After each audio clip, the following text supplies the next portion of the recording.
It's Christmas Eve. It's the one night of the year when we all act a little nicer. We smile a little easier. We share a little more.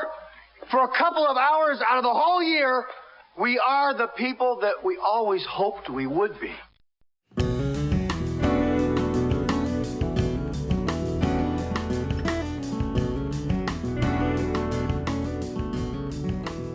Welcome back to the Backwards History Podcast. As always, I'm your host, Will, here with my co-host, Kevin. Say hi, Kevin. Hi, Kevin. Shut up, Kevin. Man, don't be a Grinch. Man. 'Tis the season. 'Tis the season. That's right, folks. This is episode 30 of the Backwards History Podcast and part 3 of our Pagan Roots Christmas. This is one we've been hinting to for a while. Oh, yeah. This is one we've been very excited to record. Yeah, we've been hinting to this before we even started the Pagan Roots series. This is one that and Will can attest to, living in the southeastern United States, is one that may not be very popular with the majority of the population. May not be well received, but me being the conspiratorial person from the start of this, I wanted to do 9/11 and JFK. Kevin here wanted to do Thanksgiving and Christmas and all the pagan Halloween, roots. yes. This has been talked about for a long time. It has been a long time coming. Let me go ahead and put a caveat at the beginning of this. Just a little one. I love Christmas. We're gonna poke all kinds of holes in Christmas. Second. But I love Christmas. I'm a big Christmas fan. I got Christmas lights out front of my house. I got a Christmas tree, bunch of presents underneath. Like, I like Christmas. The whole 9 yards. So, regardless of how it sounds throughout this, We are not hating on Christmas. no, not at all. But I'm going to let Kevin take the reins on this. We're going to go into the history of Christmas first, and then it's going to be my turn for the modern day implications of Christmas and some of the issues that people have. Go ahead and take it away, Kevin. Thank you there, Will. Now, anyone who has tuned into our previous episodes of Our Pagan Roots, this has really been a brainchild of mine, something that as a historian I'm always asked about when the holidays come around. You say brainchild, but if you only had a brain. Well, Sorry, we'll Wizard of Oz reference. We'll not get into that at the moment. This is one that anyone who's taken any advanced history courses will tell you, you start to have these conflicts, what you're taught as opposed to what you learn, which sounds like synonyms, but they can be antonyms in many cases. That's kind of our whole point of being. Right. Don't just take our word for it. Not time for that yet. Not time. Anyway, back to the point. If you've listened to our previous 2 installments of Our Pagan Roots, you understand that, especially in America as Americans, we are this melting pot, this society of so many different cultures, so many different traditions, backgrounds, peoples, that things kind of, they blend together very well. Christmas is no exception. As we learn with Halloween and Thanksgiving, certain aspects come together and they meld into something unique. Christmas is no exception. Christmas is while it has many, many religious implications, it has also become a very secular holiday also. It kind of started as a secular holiday, made a brief transition to a very religious holiday, and it's kind of coming back full circle. But we'll get into that in a moment. Well, living in the Bible Belt, it's never left in our experience. In our experience, the religious implications are always on the foresight. They're always right there. The reason for the season. Like, and I say it like that because it's always very forceful. It's never really in a positive manner. It's like, shut up about Santa Claus, reason for the season. But then everybody's doing Santa Claus. It's a contradiction all the way through. But yes, in the South, the religious implication of so many traditions we have is always on the forefront. It's always very forceful, and this is coming from personal experience. Anyway, back to the facts. Yeah, personal experience as a Reformed Catholic. Anyway, in the U.S., we have a very popular show, The Big Bang Theory. I was a big fan all the way to the end. If you ever watch the show, one of the characters discusses the origins of Christmas, pagan holiday of Saturnalia. It goes back to Roman times. Anyone who has ever studied Roman history understands that nobody partied quite like the Romans. These folks gave a new definition to the word debauchery. I mean, just if you think you have partied hard, the Romans would look at you and go, meh. Anyway, the pagan festival of Saturnalia is homage paid to their god of Saturn. And as we've discussed, in many traditions that we find in the U.S. evolve over time. It's kind of our bread and butter. It's our history. Things change. We embrace them, and then we call them original. But anyway, I have a question for you. I'm going to describe a historic figure, and you give me your best guess. Okay. We have an ancient religious figure from the Middle East who had 12 disciples, traveled around teaching a lot, and who had a virgin birth and is closely associated with the word son. I would have to say Jesus. You and many other people in the world would have the same answer, but I'm actually referring to a figure who predates Christianity by at least 600 years. Just for the record, we did discuss this off mic beforehand, but we wanted to share that with you. I just wanted you to hear the similarities between these two figures. Mm-hmm. The figure I'm talking about is an Indo-Iranian mythological figure associated with Zoroastrianism, which, as I mentioned, predates Christianity by several centuries. And this is the mythological figure known as Mithra, who many historians would argue many aspects of Jesus is based off of. Now, the Mithra character, as I mentioned, has a virgin birth. He travels with 12 followers. He goes around teaching. He's as closely associated with the sun. And even up all the way to Roman times, right before Christianity really took off under Constantine, there were many people there was the cult of Mithra, who you can still go to Rome today and find temples underground, like physically underground, that is dedicated to the worship of Mithra. This is a figure who is very, very steeped in history, especially in Europe, and one that I would venture to guess many Westerners don't know that much about. I have to admit, I have not heard of Mithra much. I've heard the name before, but I didn't hear anything about it until we discussed it. And he is a figure that, as Will just alluded to, is not that well known, even though his origins sounds very, very familiar to us as Westerners. Now, I'm never one to bash someone's beliefs, because it's really hard to argue with somebody about how they feel about something. I'm never one to bash, but I'm one to question just to see if the individual can give me an answer. I've always been of that mindset. You're entitled to your opinion if you can support it. Agreed. Right. Just because you have an opinion doesn't make it valid. Yeah, if you can spout on the opinion you want to, but if all you do is result to insults or anger, emotional responses, when someone questions you on that, then you have a problem. Exactly. I don't have a problem because I'm questioning it. You have a problem because you can't defend it. Now, one of the early religions that predates Christianity, which is something a lot of Christians in the Southeast don't really care to hear. Many have this thought that the earth is only a few thousand years old. And flat. Despite all the overwhelming evidence. Anything that predates Christianity is just seen as pagan, and it's wrong, and we're not going to talk about that. How many religions are there on this planet? More than I can count. And only yours is the right one. Only yours is right. I think I read a statistic a few weeks ago that there are over 50 some odd holidays celebrated around this time of the year, but only Christmas is the one that, Christ Mass, for you Catholic listeners. Right. A Reformed Catholic co-host. Oh, well. What am I going to do with you? Yes, Mithra is a character not well known, but one you should know about, because, as we discussed many times before, traditions evolve over time.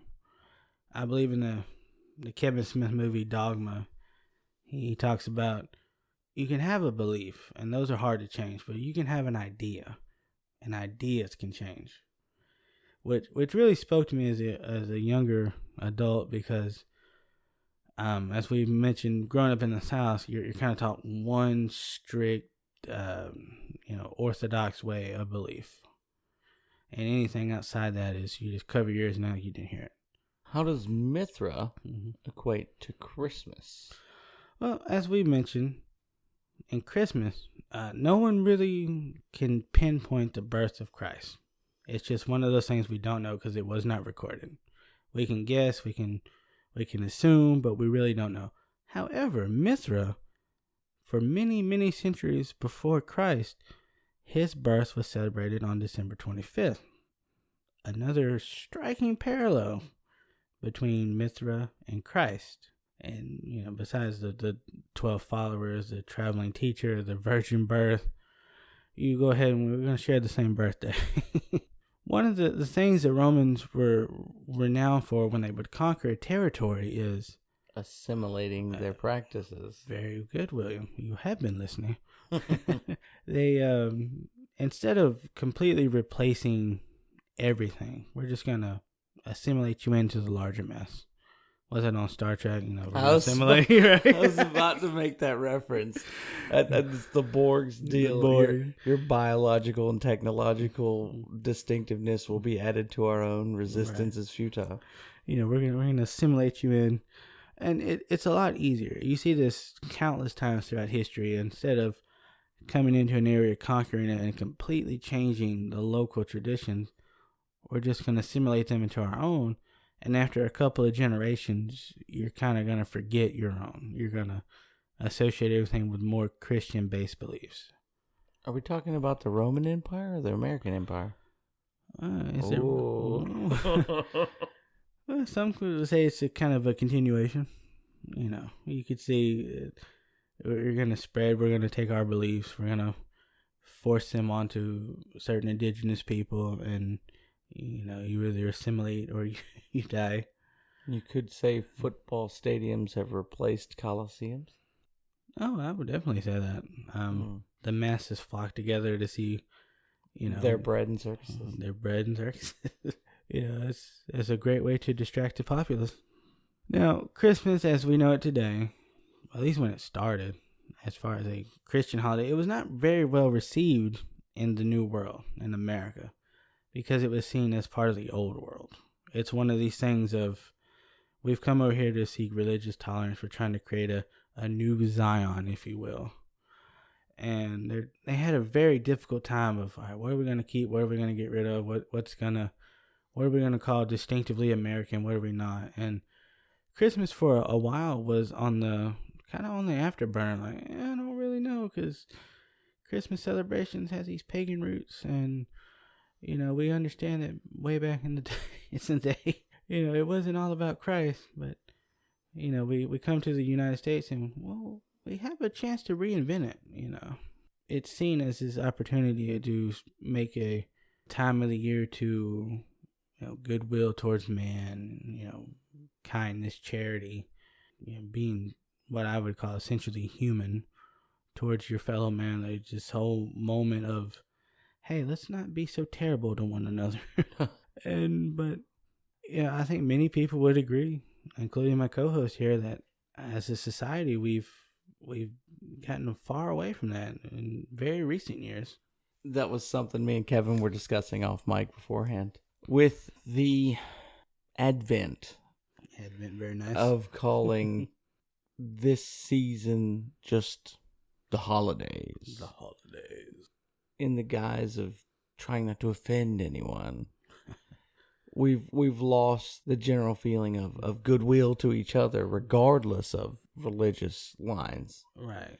I watched an interview with Ben Stein, who's a very well-known intellectual. Yeah, intellectual, but he's also a Jew. He's Jewish.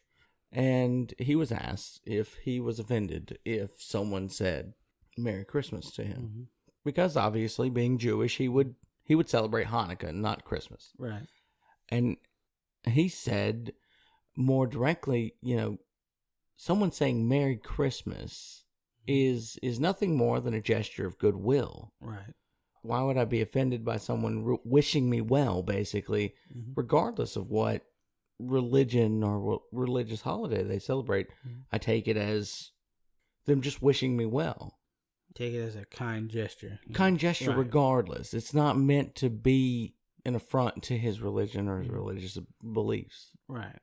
And I remember as a kid, not even as a kid, just a few years ago, Not very long ago. before this whole mess of, oh, well, they're not Christmas trees, they're holiday trees, or we can't have them at all because they offend people because they are associated with Christmas. The PC era, political Exactly. correctness, and it's that whole nightmare.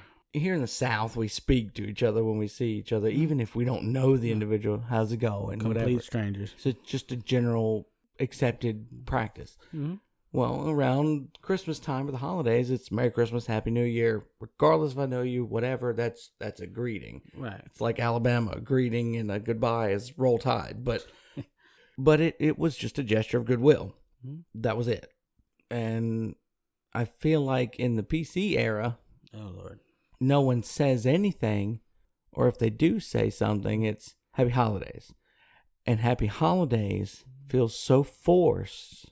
Very Because- insincere. It feels very insincere because the backing is one of, I feel obligated to tell you Merry Christmas-ish type thing, but in an effort to not offend, I will say Happy Holidays, and it all feels forced at that point. Right. So because of that fact, because of everybody's worried about being PC, very few people even say Happy Holidays or anything at all.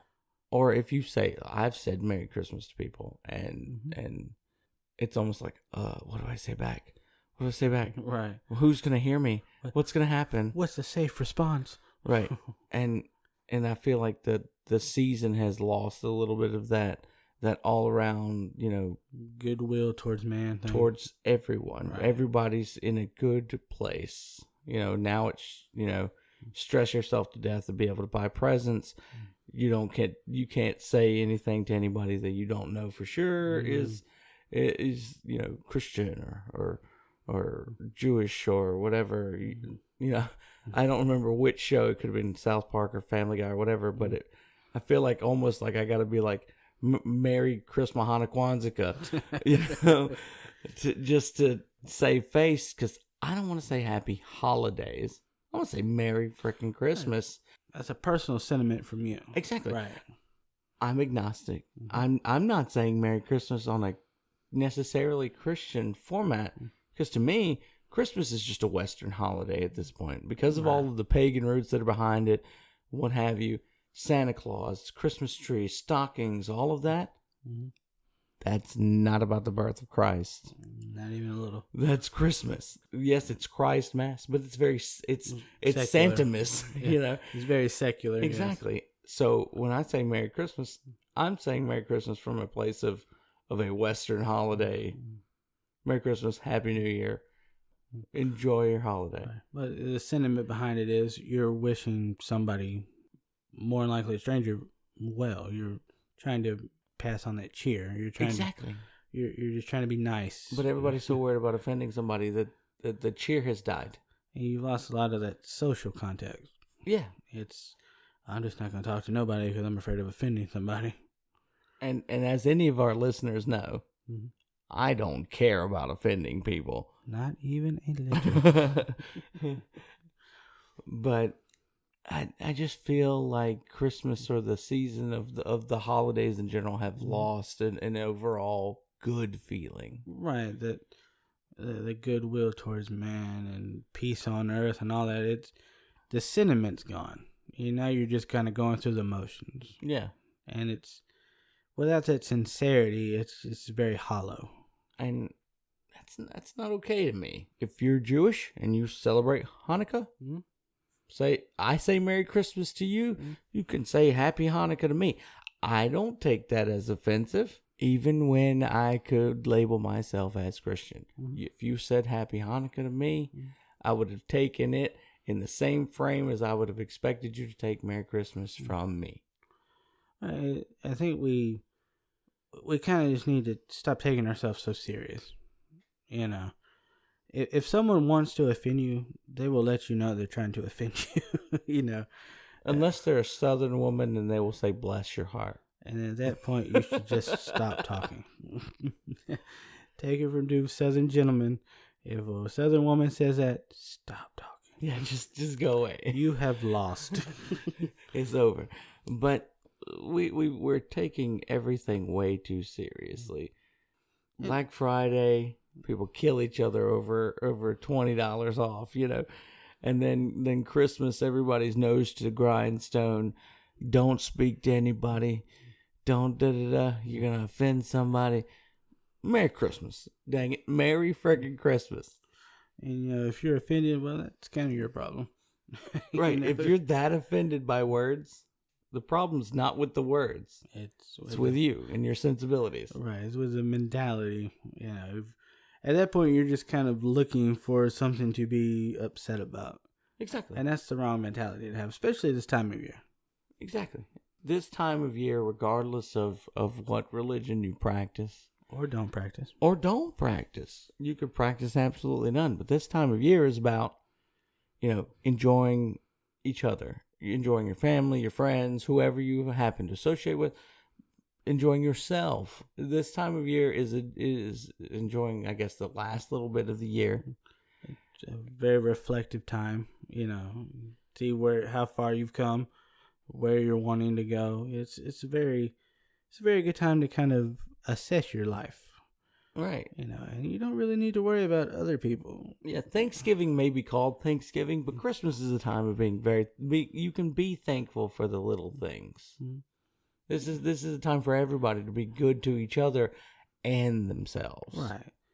And stop putting so much pressure on yourself even if it comes down to trying to find the perfect gift, trying to outdo somebody, maybe keeping up with the Joneses mentality kind of hits a really high stride at this time of the year. I'm trying to outdo my neighbors for decorations. Just take the time for you and those people who are most important in your life. Exactly. And but as Will's point was, I agree. I feel as a society we've gotten very far away from that. As far as just take the time to be grateful. Take the time to track how far you've come in life this past year. Be grateful for what you have, and start planning for the next year. Start, all right, what's my goals coming up? And this is what I've achieved. This is what I want. How am I going to get there? Focus on you and those people who are important in your life. Speaking of goals, we are celebrating here at the Backwards History Podcast a milestone of 2,000 downloads. I know that's minuscule compared to other podcasts, but that's a big milestone for us. We also want to take this time to let you know we do have Twitter, Facebook, Instagram, and an email address if you ever want to get in touch with us. We got some feedback. Exactly. We got Backwards Histo on Twitter. We got Backwards History Podcast on Instagram and Facebook. And our email address is backwardshistorypodcast@gmail.com. Send us some feedback. Send us some suggestions, some questions, whatever you want. Just send it to us. We're very much forward-looking to hearing from you. Forward-looking? Forward-looking, yeah. That's backwards. That is backwards. Just like backwards. Just like the history. But yeah, we're very much excited to hear from our listeners because you guys have made it possible to get to 2,000 downloads. We're streaming ahead. Sky's the limit at this point.